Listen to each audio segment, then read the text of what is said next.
Hi guys, today we are going to be doing a logo animation with a swinging light. I've done a few versions just so you can see. You can use logos as well, it doesn't have to be text. It's really easy and it's really fun. So let's get into it. The first thing we'll need is a new Fusion composition. So go to your media pool on the right hand side, right click in the blank area and go new Fusion composition. We're going to call it bulb. I'm going to hit create. I'm then going to take that, drag it into our timeline, right click on it, change the duration to say 7 seconds. So we're just going to go here. There we are. Make sure your timeline marker's over it, right click on it and hit open in the Fusion page. Here in Fusion, we're greeted by our normal media out. We need to add a background. So we're going to come up to the toolbar and drag a background in and connect it across. Clicking on that background, take the alpha all the way down to 0. We're now going to bring in another background, which is actually going to be our light. So we're going to click on that, come over to the right and change the color to a bright yellow, something like that. Now if I put that in the window, you get that. So let's add a mask to that. So what we're going to do is come up to the toolbar and hit ellipse. And there we are. We've got our light bulb. So let's resize that. We do that by clicking on the ellipse, coming over to the right hand side, and where it says width and height, what we need to do is right click on the height, go down to expression, and then what we're going to do is take this pick width here and connect it to the width. And that way when we move the width up and down, it does it both together. So let's just take it all the way down.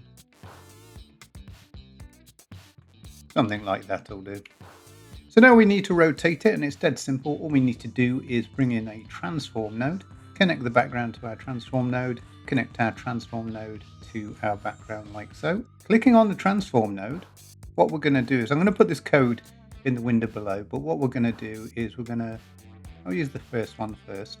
On the transform node, make sure you've got it selected, come over to angle, right click, use expression and paste that text in like so. If we play that back, we get a crazy light bulb that's not doing very much. And the reason for that is we need to change the pivot point. Now the pivot point is the point at which an object rotates. So what I'll do is, just on this Y on here, I'm going to change that to 0.998. And you see the pivot point has come up here. And now when we play that back, we get that, which is not very exciting. And let me show you why. We click on the transform and go into this and go into the expression just here. This 30 degrees, this 30 here is actually the degrees. So if I change that to 70 and let's replay that, you can see it's going far further. The next one we need to be careful about is the time. Currently it's set to 2. What we're going to do is we're going to change that down to 0.3 like that. What it'll do is it will slow it down. Cool, eh? Let's use the one I used in the previous one, which is this expression here. So I'm just going to copy this, come in here, Control A to select, and then Control V to paste, and let's see what that does. Perfect. So it's looking good, but we need to know the position of the light in every frame throughout the animation. And I tried several ways, but I came up with a hack that really worked, and I love it. So I'm going to click on this merge here, hit Shift Spacebar. We're actually looking for a tracker, which is that one there, and we're going to add that. Now you need to go up and make sure you're on the very last frame by clicking this here. Click back on the tracker. Now we've got an intelligent tracker in here. We don't want that, we actually want a point tracker. So click point first and then delete the intelligent tracker out. And what we need to do is drag this point tracker over and make sure, control middle mouse, make sure we're in the middle of our circle like so. Now this is where the fun part comes in. This red dotted line here, you need to grab the corner and make sure it's bigger than the screen like that. Then what you can do is you can come up to the right hand side and where it says tracking, track reverse, that's what you need to hit.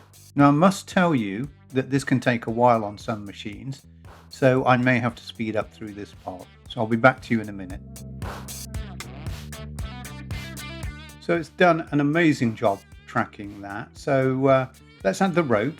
Now we have to do this in a certain order and you'll see why in a minute. So what I'm going to do is I'm going to bring in a background node. We're going to come up here and we're going to change the color to a dark brown. We're then gonna click on that background node and add a polyline mask like so. Now what we need to do is go to the very end frame. So click on this one here and we're going to click 3 points, 1, 2 and 3 like that.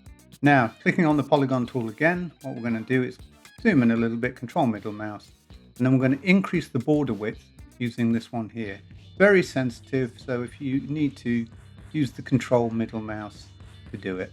Right, next thing we need to do is go up to here at the top of the screen, and where it says modify only, we need to click on that. Now this is the most boring part of this tutorial, but it is necessary to make the rope look good.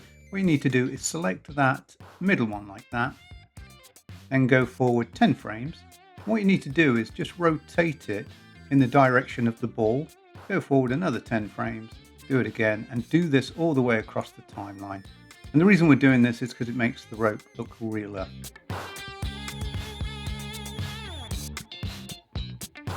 And now when we play that back, we kind of get this wiggling, which is not very exciting, but it is necessary, and you'll see why in a minute. So right, let's connect this to our bulb, and I'll show you how we do that.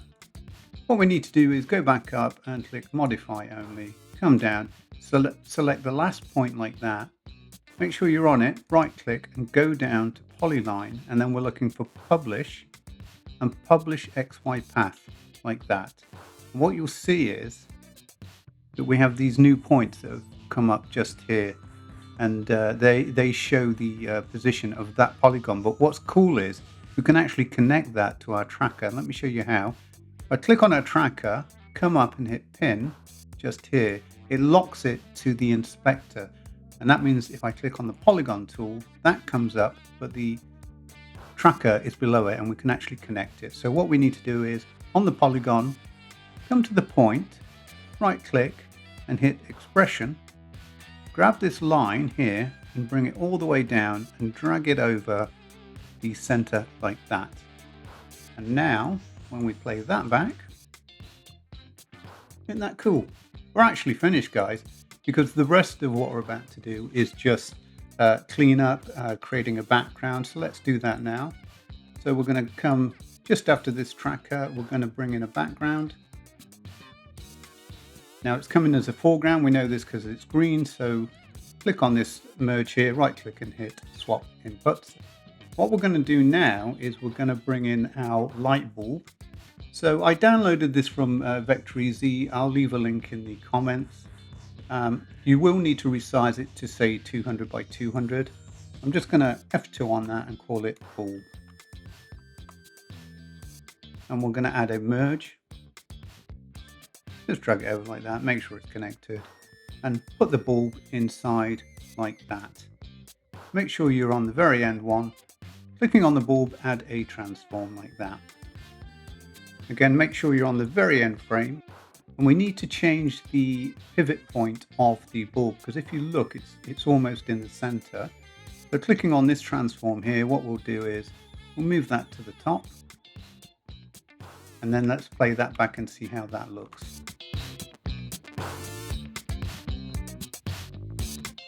Yeah, it looks pretty spot on. Right, now let me show you a trick. So you can see our yellow bulb is actually behind it. And so what we're going to do is we're going to click on that ellipse. I'm going to come over to it and see where it says soft edge. We're going to crank that up. We're then going to raise that up, and on this background note here, we're going to hit Shift Space Bar. We're going to add a glow. So it's just glowing behind our light. We're going to come to our polygon tool now. We're going to zoom into that, and we're going to take that really, really thin. Something like that. Let's go to the end just to make sure it fits. Slightly off, so let's go back to our bulb transform, and what we'll do is we'll just move that center X. Right, on that rope, what we're going to do now is we're going to change the color from a solid color. We're going to change it to a gradient, and we're going to make the black a very dark brown. We're going to double click here on the HTML, copy that color.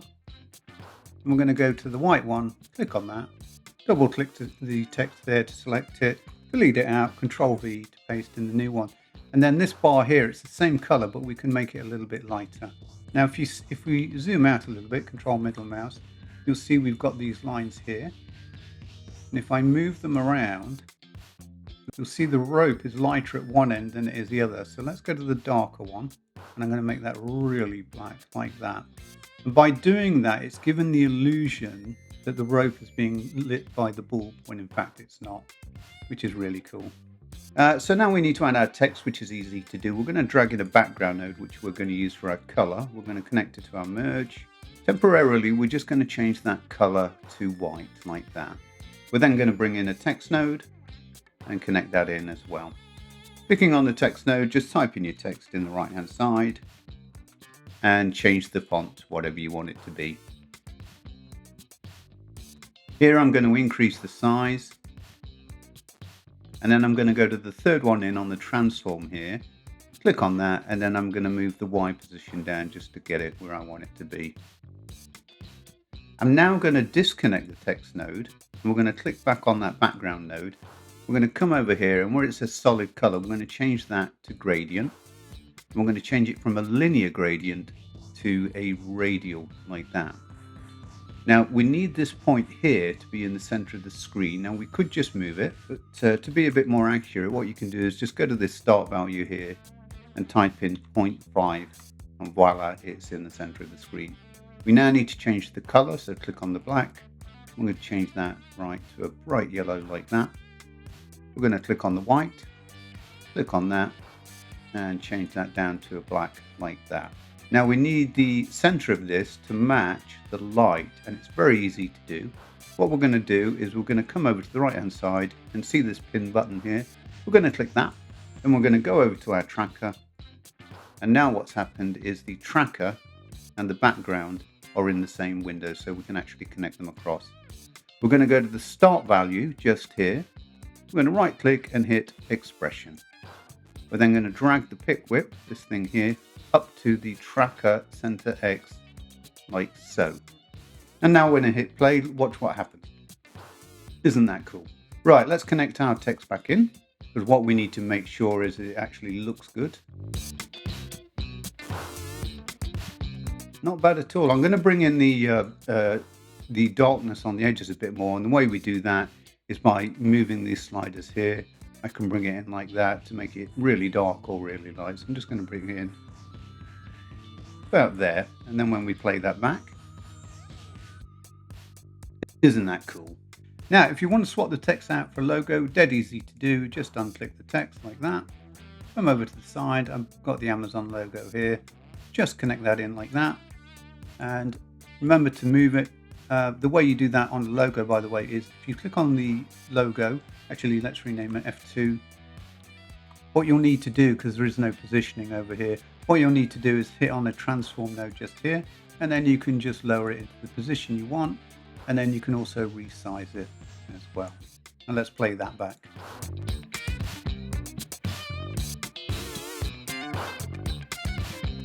I hope you liked this tutorial. It was fun to make. What I'm going to do is leave this project on my website. You can download it for absolutely free. All you need to do is hit subscribe, go to the website, put in your email address, but don't worry, I hate spam, so I will not be spamming you. And you can download this project and all the other projects that I have up there for absolutely free. If you have any comments, leave them below. I love them. I love reading them. And if you have any ideas for future tutorials, let me know. See you in the next one.